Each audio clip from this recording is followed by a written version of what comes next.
శబ్దము రెప్పపాటులో జరుగుతుందని, మార్పు చెంది మహిమ గల రాజ్యంలో ప్రవేశిస్తారని, అట్టి తేజస్ సంబంధమైన మహిమ గల రాజ్యంలో ప్రవేశించడానికి నాయనా ఈ భూమి మీద ఉన్నప్పుడే నాయనా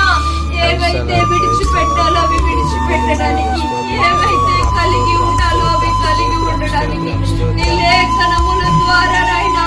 బుద్ధిమంతులుగా మార్చబడినట్లుగా సహాయం చేయండి నాయనా. వివేకము కలిగిన